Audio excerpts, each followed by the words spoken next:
वो अपने घर का अकेला कमाने वाला था। परसों मैंने उसे दूर एक कोने में बैठे देखा। लग रहा था कि वो ध्यान से कुछ सोच रहा है।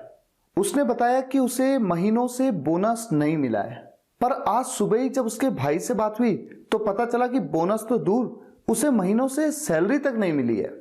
आज की इस ट्रांसलेशन एक्सरसाइज को आप बड़े ध्यान से देखिएगा, क्योंकि मैं इस बात की गारंटी आपको दे सकता हूं कि आपके सामने बड़े यूनिक से वर्ड्स और फ्रेजेस आने वाले हैं। तो आइए शुरुआत करते हैं। हमारा पहला सेंटेंस है, वो अपने घर का अकेला कमाने वाला था। कैसे बनाएंगे आप इस सेंटेंस को, जरा सोचिए। वो अपने घर का अकेला कमाने वाला था। इसे बनाने का तरीका क्या हो सकता है? ही वॉज, वो था, अकेला कमाने वाला। इसे कैसे बोले? या तो हम कह सकते हैं द ओनली अर्नर, इकलौता या अकेला कमाने वाला। He was the only earner, या फिर इसकी जगह पर अक्सर आपने ये सुना होगा द लोन ब्रेड विनर। शायद आप इस वर्ड के बारे में ना जानते हो, इसके बारे में ना जानते हो। अकेला कमाने वाला, तो या तो इस तरह से या इस तरह से, he was the only earner, या फिर the loan bread winner of, किसका? अपने घर का, ऑफ हिज हाउस।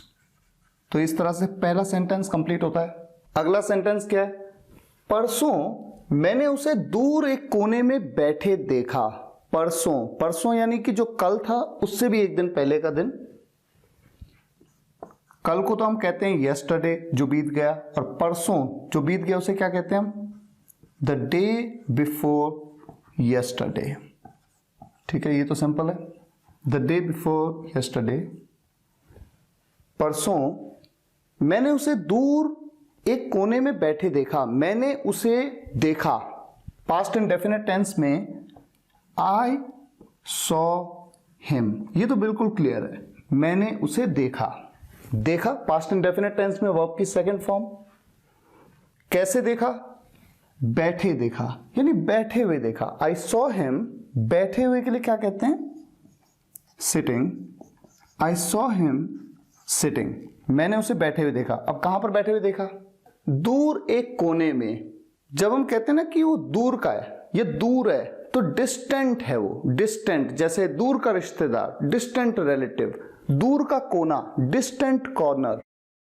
तो यहां पर हम कैसे बनाएंगे इस सेंटेंस को? एट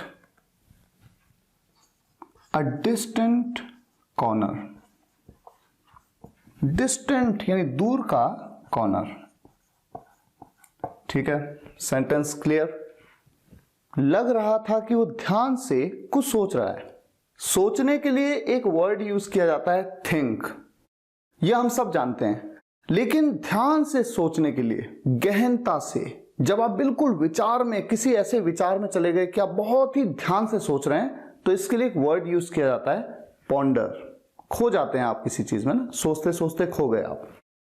तो पॉन्डर का यूज यहां पर कर लेते हैं इस सेंटेंस में। और लग रहा था कि वो ध्यान से कुछ सोच रहा है। लग रहा था, लगने को सीम कहते हैं। तो इस सेंटेंस को दो तरीके से बनाया जा सकता है। एक तरीका क्या हो सकता है? लग रहा था, इट सीम्ड, ऐसा लगा। अच्छा, सीम एक ऐसी वर्ब है जिसके साथ आईएनजी का यूज आप नहीं करते हैं। इट सीम्ड, ऐसा लगा, यानी ऐसा लग रहा था। It seemed that, वो ध्यान से कुछ सोच रहा है।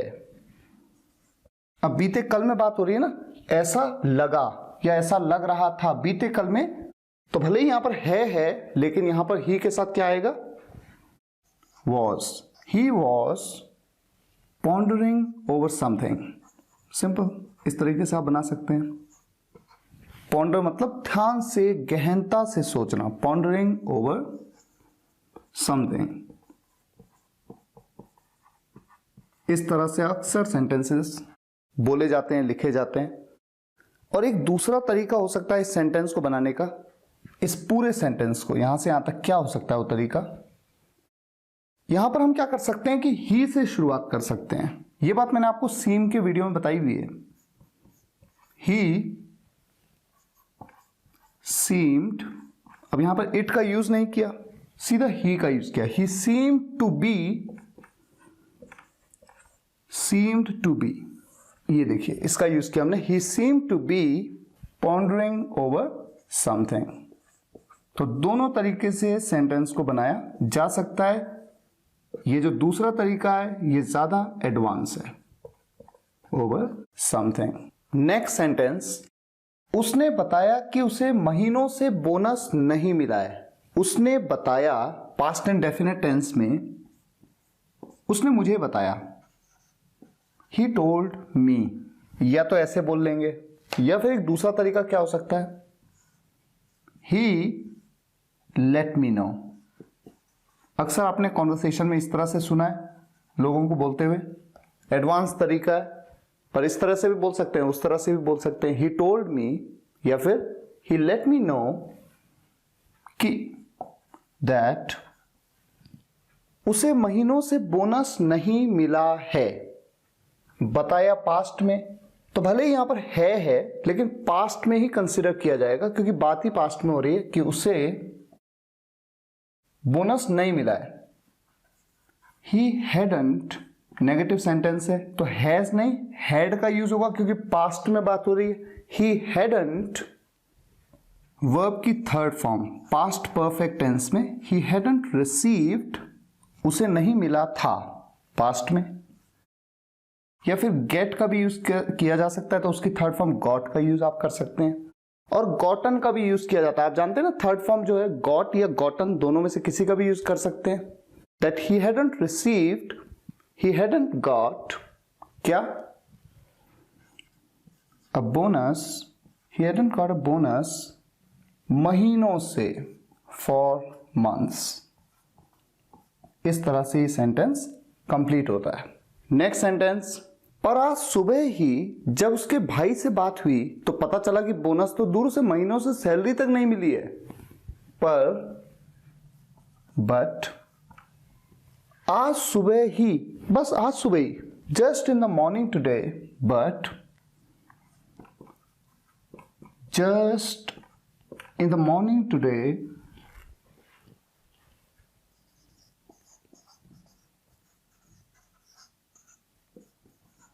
क्या हुआ, जब उसके भाई से बात हुई, यानी कि जब मेरी बात उसके भाई से हुई। When, अच्छा इसके लिए किसी से आपकी बात होती है ना तो वर्ड, हैव अ वर्ड भी कहते हैं। When I had a word, मैं चाहता तो यहां पर बोल सकता था I spoke when, जब मेरी बात हुई, जब मैंने उनसे बात की, when I spoke। या फिर एडवांस तरीका है when I had a word with, किससे बात हुई, उसके भाई से, his brother, तो पता चला कि बोनस तो दूर से महीनों से सैलरी तक नहीं मिली है। तो पता चला, तो मुझे पता चला, यही है ना, तो मुझे पता चला। तो के लिए देन का यूज आप नहीं करेंगे क्योंकि व्हेन का जब क्लॉज आ जाता है उसके बाद आप देन का यूज नहीं करते हैं। सिंपल कॉमा लगाया लिखते वक्त, और बोलते वक्त आप थोड़ा सा पॉज लेते हैं। मुझे पता चला, आई गॉट टू नो। ये छोटे छोटे फ्रेजेस आपको आने चाहिए, जैसे have a word. Have a word का मतलब होता है किसी से बात करना। गेट टू नो का मतलब होता है पता लगना। अब चूंकि पास्ट एंड डेफिनेट टेंस में बात हो रही है इसलिए हैव अ वर्ड की जगह हैड अ वर्ड हो गया, वर्ब की सेकंड फॉर्म का यूज किया गया। गेट की सेकंड फॉर्म गॉट का यूज किया गया।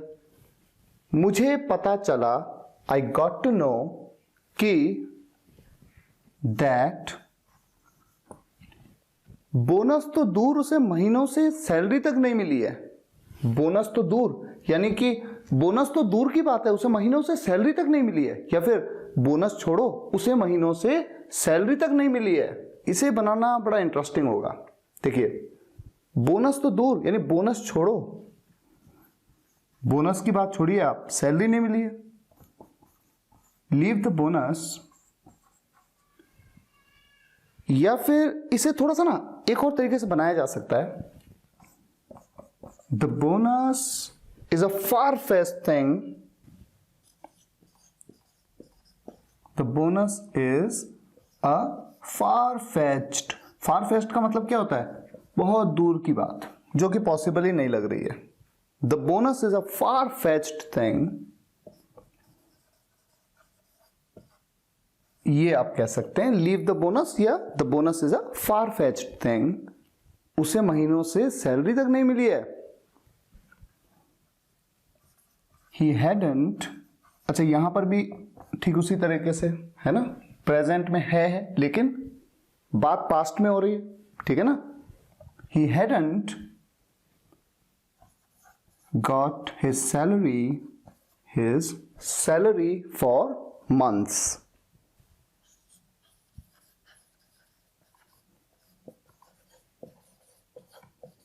तो देखा आपने कितना इंटरेस्टिंग वे में सेंटेंस को बनाया गया है।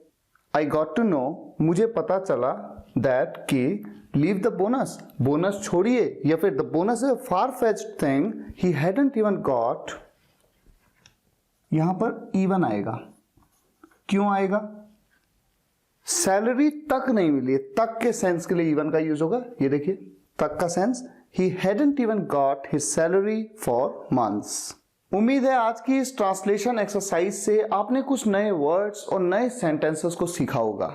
ये ट्रांसलेशन एक्सरसाइज एक स्टूडेंट ने मुझे इंस्टाग्राम पे दी थी और मुझसे रिक्वेस्ट किया था कि मैं इसको ट्रांसलेट करूं, और मैं चाहूंगा कि आप मुझे इंस्टाग्राम पे जरूर फॉलो करिए। इंस्टाग्राम पे आप टाइप करिएगा स्पोकन इंग्लिश गुरु और आप मुझे फॉलो कर सकते हैं। फिलहाल आज के लिए यहीं तक, फिर मुलाकात होगी नेक्स्ट वीडियो लेक्चर में। और अगर आपको ये वीडियो पसंद आया हो तो लाइक शेयर जरूर करिएगा और कमेंट्स में जरूर बताइएगा कैसा लगा। Thank you so much for watching this video guys, take care, good bye.